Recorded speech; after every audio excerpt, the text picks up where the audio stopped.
तो नमस्कार साथियों, ज्ञान स्टडी में आप सभी का स्वागत है। मैं अंकित चौहान आपके समक्ष मैथ में नंबर सिस्टम का पार्ट 2 लेकर आया हूं।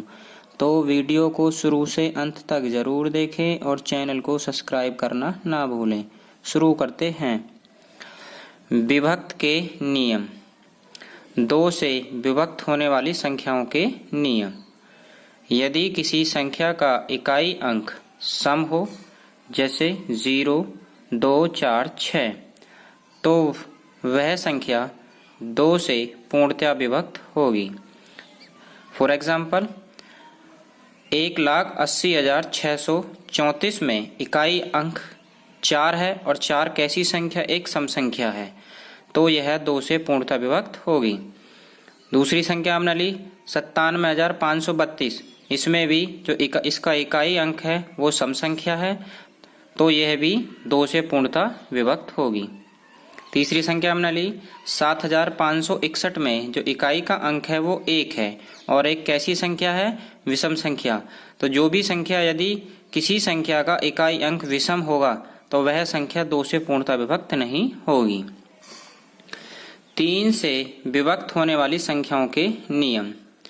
यदि किसी संख्या के सभी अंकों का योग 3 से पूर्णतया विभक्त हो जाए तो वह संख्या 3 से विभाजित होगी। फॉर एग्जाम्पल, 75,684 में इन सभी अंकों का क्या करना होगा? हमें योग। तो योग करने पर जो हमारा टोटल बैठा वो 30 बैठा, मतलब हमने अंकों का योग किया 7 + 5 + 6 + 8 + 4, तो इन्हीं सभी संख्याओं का योग कितना बैठा? 30। तो 30 किससे कट रही है? 3 से पूर्णतः विभक्त है, तो 75,684 पूर्ण रूप से 3 से विभाजित होगी। दूसरी संख्या हमने ली 9,63,421 के अंकों का योग करने पर जो टोटल हमारा बैठा वो 25 है और 25 3 से विभक्त नहीं होती है, तो इसीलिए 9,63,421 संख्या 3 से पूर्णतः विभक्त नहीं होगी। 4 से विभक्त होने वाली संख्याओं का नियम। कोई भी संख्या 4 से तभी विभक्त होगी जब उस संख्या के धाई व इकाई अंकों से बनी संख्या 4 से पूर्णतः विभक्त हो। कहने का मतलब, कोई भी हमने यदि संख्या ली तो उसका जो अंतिम 2 अंक होंगे, अंतिम 2 अंकों में यदि हम 4 से भाग करते हैं और उसमें 4 से पूर्णतः विभक्त होती है तो वह पूरी संख्या ही 4 से विभक्त होगी। हमने एग्जाम्पल के हिसाब से समझते हैं। हमने संख्या ली 9,78,132 में जो इसके धाई और इकाई का अंक है वो कौन सा है? 3 और 2 है, तो 3 और 2 से बनने वाली संख्या कैसी है? 32, और 32 जो हमारी किससे कटती है? 4 से। तो 4 से हमारी 32 पूर्ण रूप से भी विभक्त है, तो यह पूरी संख्या ही 4 से पूर्ण रूप से विभक्त होगी। आसान शब्दों में हम समझ सकते हैं कि यदि कोई भी संख्या है उसके अंतिम 2 अंकों में 4 से भाग जाता है तो वह पूरी ही संख्या 4 से पूर्ण रूप से विभक्त होगी। दूसरा एग्जाम्पल हमने लिया 84,04,254 में जो अंतिम 2 अंक हैं, मतलब धाई और इकाई का अंक क्या है? 5 और 4 है, तो इनसे बनने वाली संख्या क्या बन गई? 54, और 54 में हमने 4 से भाग दिया तो यह संख्या पूर्ण रूप से विभक्त नहीं है, तो पूरी संख्या ही 4 से पूर्ण रूप से विभक्त नहीं होगी। 5 से विभक्त होने वाली संख्याओं के नियम। किसी संख्या का अंतिम अंक या इकाई अंक 5 या 0 हो तो वह संख्या 5 से पूर्णतः विभक्त होगी।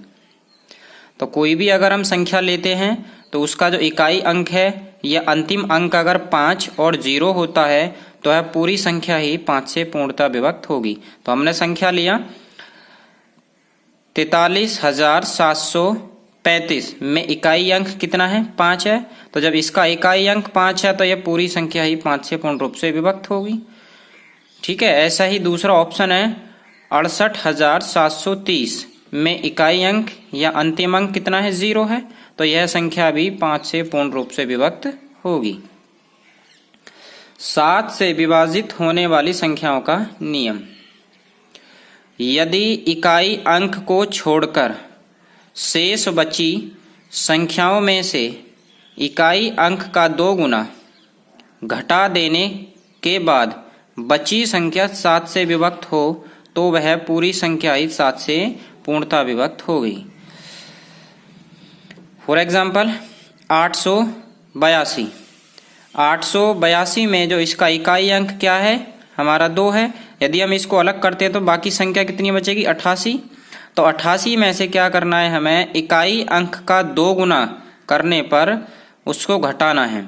तो 88 में से हमने 2 दूनी इकाई अंक कितना है, 2 है, तो 2 का 2 गुना किया 4 हो गया। तो 88 में से हमने 4 घटाया, कितना बचा, 84।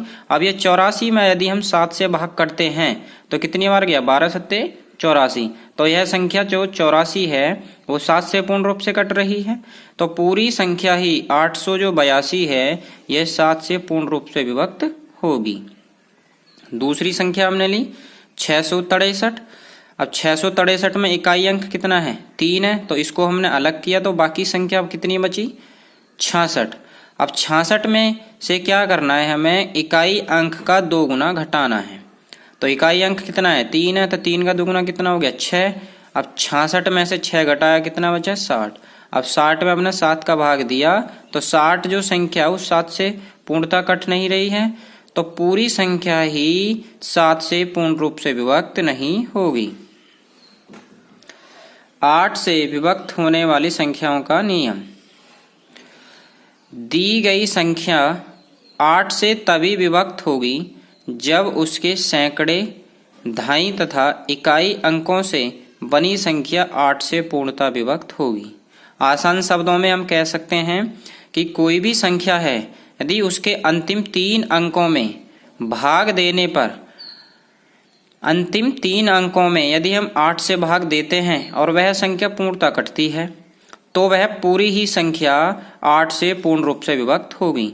फॉर एग्जाम्पल हमने लिया 67, 64, 32 में जो इसके अंतिम 3 अंक कितना है, 4, 3, 2 है, और इससे बनने वाली संख्या कौन सी होगी, 432। अब 432 क्या संख्या है, 8 से पूर्णतः विभक्त हो रही है, तो पूरी संख्या ही 8 से पूर्णतः विभक्त होगी। दूसरा एग्जाम्पल हमने लिया 43,698 में जो अंतिम 3 अंक कितने हैं, 6, 9, 8 है, तो इस 6, 9, 8 से बनने वाली संख्या होगी 698। अब 698 में हमने 8 से भाग दिया तो यह संख्या 8 से विभक्त नहीं होती है, तो यह पूरी संख्या ही 8 से पूर्ण रूप से विभक्त नहीं होगी। 9 से विभक्त होने वाली संख्याओं का नियम। दी गई संख्या के सभी अंकों का योग 9 से पूर्णतः विभक्त हो तो वह संख्या 9 से विभाजित होगी। एग्जाम्पल हमने लिया 75, 46, 23। 75, 46, 23 यह पूरी एक संख्या है। अब इसमें हमें क्या करना होगा, इसके यदि अंकों का योग करने पर 9 से संख्या कटती है तो पूरी संख्या ही 9 से पूर्ण रूप से विभक्त होगी। तो हमने इसके अंकों का योग किया 7 + 5 + 4 + 6 + 2 + 3, तो टोटल योग बैठा 27। अब 27 में 9 से भाग किया तो यह 9 × 3 = 27 हो गया, तो यह संख्या जो पूर्ण रूप से कट गई, तो पूरी संख्या ही 9 से पूर्ण रूप से विभक्त होगी। 11 से विभक्त होने वाली संख्याओं का नियम। कोई संख्या 11 से तभी विभक्त होगी जब इकाई से बाईं ओर चलने पर सम स्थानों के अंकों के योग तथा विषम स्थानों के अंकों का योग का अंतर 0 या 11 हो। इसका मतलब है कि कोई भी संख्या है उसमें इकाई अंक क्या होगा, जो इकाई अंक होगा वो अंतिम अंक होगा। तो इकाई अंक के बाईं ओर जाने पर जो सम संख्या है उन सभी सम संख्याओं का योग माइनस सभी विषम संख्याओं का योग का जो अंतर है या तो 0 है या फिर 11 आता है, तो वह संख्या 11 से पूर्णतः विभक्त होगी। जरूरी नहीं कि हम पहले विषम संख्याओं का सम संख्याओं का ही अंतर योग करके और फिर विषम संख्याओं का योग करके दोनों का अंतर करें। हम विषम संख्या भी पहले लिख सकते हैं और सम संख्या का योग बाद में। उनका अंतर यदि हमारा 0 या 11 आता है तो संख्या 11 से पूर्णतः विभक्त होगी। हमने संख्या ली 80, 16, 45, 91। क्या यह 11 से पूर्ण रूप से विभक्त है? तो इसमें क्या करना है, हमें इसका जो इकाई अंक है वो कितना 1 है, तो इकाई अंक के बाईं ओर, तो बाईं ओर चलेंगे तो 9 है, तो 9 से कितनी सभी सम संख्याओं का योग, तो 9, 9 के बाद में कितना 4, 4 के बाद में 3, 3 के बाद में 8, क्योंकि यही संख्या हमारी सम पे आ रही है। तो 9, 4, 1, 8, ये टोटल हो गया हमारा 22। अब विषम संख्याओं का योग लिया हमने 1, फिर 5 आई, फिर 6 है, फिर 0 है, तो इनका योग बैठा 12। तो 22 में से यदि हम 12 को घटाते हैं तो कितना आई संख्या अंतर आया 10।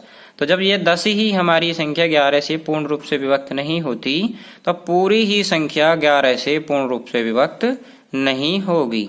हमने दूसरा एग्जाम्पल लिया 23, 69, 70, 69। इसमें इकाई अंक कितना है 9 है, तो इकाई अंक के बाईं ओर चलने पर जो सम संख्या बनी 6। अब इन्हीं सभी संख्याओं को जो सम संख्याओं का योग किया तो 6 + 7 + 6 + 2, इनका योग बैठा कितना 21। अब फिर विषम संख्याओं का योग करना है 9 + 0 + 9 + 3, तो ये कितना बैठा, ये भी 21। तो 21 में से 21 गया, कितना आया 0। तो जब 0 अंतर या 11 आता है तो संख्या 11 से कटेगी, तो यह पूरी संख्या ही 11 से पूर्ण रूप से विभक्त होगी। अभी तक हमने सारे जो रूल पढ़े हैं, कौन कौन से पढ़े? 2 का रूल क्या कहता है, यदि किसी संख्या का अंतिम अंक सम है तो वह पूर्ण रूप से पूरी संख्या ही 2 से कटेगी। और 3 का और 9 का रूल दोनों सेम है।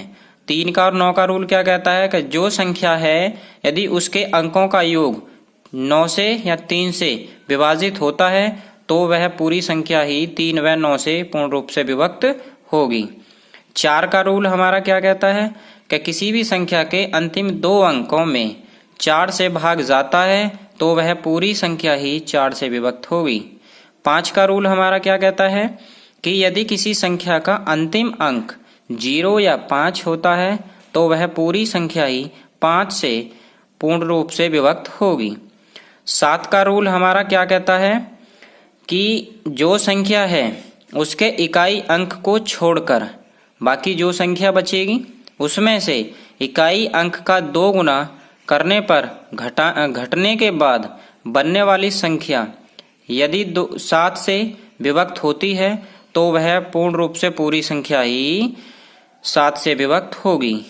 8 का रूल हमारा क्या कहता है कि संख्या का अंतिम 3 अंक, संख्या के अंतिम 3 अंक यदि 8 से विभक्त होते हैं तो वह पूरी संख्या ही 8 से पूर्ण रूप से विभक्त होगी।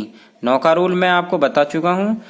11 का रूल क्या कहता है कि 11 के रूल में हमारा कहता है कि जब इकाई से कोई भी संख्या देगा तो उसका इकाई अंक से बाईं ओर चलने पर सम संख्याओं के अंकों का योग माइनस विषम संख्याओं के अंकों का योग यदि 0 या 11 आता है तो वह संख्या हमारी 11 से पूर्ण रूप से विभक्त होगी। इन्हीं पर आधारित कुछ प्रश्न करते हैं। यदि संख्या 48, 32, 7 स्टार 8 पूर्णतया 11 से विभक्त हो तो स्टार का मान क्या होगा? तो स्टार का मान क्या होगा? तो हमारी संख्या कौन सी है? 48, 32, 7 स्टार 8। तो इसमें हमें क्या करना क्या है, इसका जो इकाई अंक कितना है 8 है, तो 8 से बाईं ओर जो सम संख्या होगी उनका योग, तो स्टार लिया, फिर उसके बाद में 2 आ गया, फिर उसके बाद में 8 आ गया, इनका योग माइनस विषम संख्याओं का योग। हम इसको उल्टा भी लिख सकते हैं, मतलब पहले हम विषम संख्याओं का योग लिख सकते हैं माइनस फिर सम संख्याओं का योग हम लिख सकते हैं। तो हमने लिया कितना 8 + 7 + 3 + 4, ये टोटल बैठा 22, और इनका योग बैठा कितना सम संख्याओं का, सम अंकों का, तो स्टार +2 + 8 ये हो गया 2 और 8 कितना 10 हो गया। अब माइनस के अंदर गुणा करेंगे तो माइनस प्लस माइनस हो गया और माइनस प्लस माइनस, तो ये हो गया 22 में से अगर हम 10 को घटाते हैं तो 12 माइनस स्टार। अब संख्या बनी हमारी 12 माइनस स्टार। अब ये हमें काटनी कितने से है, ये 11 से कटनी चाहिए। तो अब मैं इसमें स्टार की वैल्यू क्या रखूं जो यह संख्या 11 से पूर्णतः कट जाए। तो यदि मैं स्टार की जगह 1 रखता हूं तो 12 में से 1 गया 11, तो 11 संख्या 11 से पूर्ण रूप से विभक्त होती है, तो इसीलिए जो स्टार की वैल्यू होगी वो 1 होगी। तो इसका उत्तर जो आया वो 1 है। दूसरा क्वेश्चन हमने लिया कि x का छोटे से छोटा मान क्या होगा कि संख्या 67 35 x 1 पूर्णतया 9 से विभक्त हो जाए। और 9 का रूल हमारा क्या कहता है कि संख्या के सभी अंकों का योग 9 से विभक्त होता है तो पूरी संख्या ही 9 से पूर्ण रूप से विभक्त होगी। तो हमने अंकों का योग किया 6 + 7 + 3 + 5 + x + 1, तो इनका टोटल बैठा कितना 22 + x। अब यह संख्या जब हमारी 9 से कटती है 22 + x, तो इसमें मैं x की वैल्यू क्या रखूं जो 22 में जोड़ने पर 9 से वह पूर्णतः विभक्त हो जाए। तो मैंने x की वैल्यू कितनी रखी 5 रखी, तो 22 और 5 कितना हो गया 27।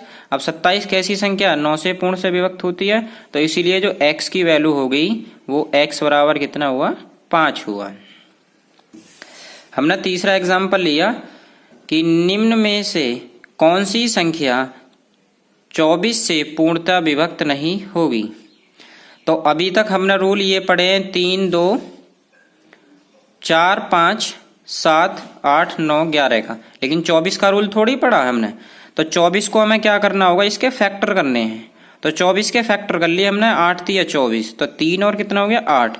तो जो संख्या यदि 3 और 8 दोनों से कटती है तो वह संख्या 24 से भी पूर्णतः विभक्त होगी। तो पहले हमने 3 का रूल लगाया, तो 3 का रूल कहता है कि सभी अंकों का योग करने पर हमने पहला ही ऑप्शन लिया। क्या लिया पहला ऑप्शन हमने लिया। तो इसमें क्या करा हमने 3 का रूल करते हैं, तो इसमें योग किया हमने अंकों का 3 और 5 8 8 7 15 हो गया। 15 रे कितना हो 16 8 24, 24 जो संख्या 3 से पूर्ण रूप से कटती है 8 3 24 हो गया। अब 8 का रूल क्या कहता है कि अंतिम के 3 अंकों में यदि 8 से भाग जाता है तो पूरी संख्या ही 8 से पूर्ण रूप से विभक्त होगी। हमने 8 का दिया 718 में, 8 8 64 हुआ, कितना बचा 7, तो 78 हो गया और 9 8 कितना हो गया 72, तो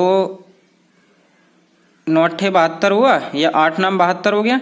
तो ये पूर्ण रूप से 8 से नहीं कटती है, तो पूरी संख्या ही अब यह 24 से पूर्णतः विभक्त नहीं होगी। तो हमारा आंसर जो हुआ वो कौन सा हो गया 1। जातीय मान, किसी अंक का जातीय मान उसका अपना मान होता है। मतलब जैसे कि अगर हम किसी संख्या का जातीय मान निकालते हैं तो उसी संख्या जिसका मान निकालेंगे वही उसका जातीय मान होगा। तो हमने संख्या ली 63,439 में 4 का जातीय मान क्या होगा। तो हमने पूछा कि इसका 4 का जातीय मान, तो 4 का जातीय मान 4 ही होगा। अगर मैं 6 का जातीय मान पूछूंगा तो 6 का जातीय मान 6 होगा। यदि मैं 3 का जातीय मान पूछता हूं तो 3 का जातीय मान भी 3 है और 9 का जातीय मान 9 ही होगा। स्थानीय मान, जिस अंक का स्थानीय मान पूछता है उस अंक के पीछे जितने अंक होते हैं उनको शून्य मानकर उस अंक के पीछे लगाते हैं। ठीक है, तो हमने संख्या ली 5978 में 7 का स्थानीय मान क्या होगा। तो जिस संख्या का हम स्थानीय मान पूछेंगे वो तो संख्या होगी ही होगी। तो 7 का मैंने पूछा तो 7 का 7 आया। अब 7 के पीछे अंक कितने हैं 1 है, तो अंक कौन सा है 8, तो 8 की जगह हम क्या बनाएंगे हैं 0। तो 7 का जो स्थानीय मान होगा कितना होगा 70 होगा। ऐसा यदि मैं 8 का स्थानीय मान निकालता हूं तो 8 का तो 8 हुआ, लेकिन 8 के पीछे कोई अंक थोड़ी है, तो इसीलिए यहाँ केवल 8 का स्थानीय मान क्या होगा 8 ही होगा। मैंने 9 का स्थानीय मान निकाला तो 9 का स्थानीय मान 9 का 9 हुआ। अब 9 के पीछे अंक कितने 2, तो इन दोनों की जगह क्या बन गई 2 0, तो 9 का स्थानीय मान हो गया हमारा 900। 5 का स्थानीय मान 5 का 5 हुआ, इसके पीछे अंक कितने 3, तो कितनी आ गई 3 0। तो 5 का स्थानीय मान हो गया हमारा 5000। हमने दूसरी संख्या ली 59 75 23 में 7 के स्थानीय मान व जातीय मानों का अंतर। कभी कभी ये पूछता है कि दोनों का अंतर भी पूछ लेगा या गुणनफल पूछ लेगा स्थानीय मान और जातीय मान का, या योग भी पूछ लेगा। तो हमने 7 का स्थानीय मान पहले निकाला तो 7 का 7 आया। अब 7 के पीछे अंक कितने हैं 3 हैं, तो 3 हमारी 0 आ गई। तो 7 का स्थानीय मान जो हो 7000 हो गया। और 7 का जातीय मान पूछेगा तो जिसका जातीय मान पूछता है वही उसका जातीय मान होगा। तो 7 का कितना आ गया 7। इन दोनों का अंतर करने पर जो आया वो 6993 इसका आंसर है। हमने तीसरा क्वेश्चन लिया कि 4637 में 6 के स्थानीय मान व 3 के जातीय मान का अंतर क्या होगा। अब क्या दोनों का अलग अलग पूछा है, तो इसमें 3 का अगर हम इस जातीय मान पूछा है इसने तो 3 का जातीय मान 3 आ गया, और 6 का स्थानीय मान पूछा है तो 6 का 6 तो आएगा ही, और 6 के पीछे अंक कितने 2 हैं तो 2 आ गई 0। तो 6 का स्थानीय मान कितना आ गया 600। इन दोनों का अंतर है 597। चौथा हमने क्वेश्चन लिया कि 97,863 में 8 के स्थानीय मान व 6 के जातीय मान का गुणनफल पूछा होगा। क्या पूछा गुणनफल। तो 6 का जातीय मान कितना हो गया 6 ही होगा, और 8 का स्थानीय मान जो होगा 8 का तो 8 है, और 8 के पीछे अंक कितने 2, तो 8 के अंक की जगह हमने 2 की जगह क्या ले लिया 2 0। तो 8 का स्थानीय मान आ गया हमारा 800। तो इन दोनों का गुणनफल कितना हो जाएगा फिर 800 गुणा 6 तो 8 6 48, तो 4800 इसका गुणनफल हो जाएगा। यदि वीडियो आपको अच्छी लगे और ऐसी ही वीडियो देखने के लिए चैनल को सब्सक्राइब करें, लाइक करें, कमेंट करें और ज़्यादा से ज़्यादा शेयर करें। जय हिंद, जय भारत।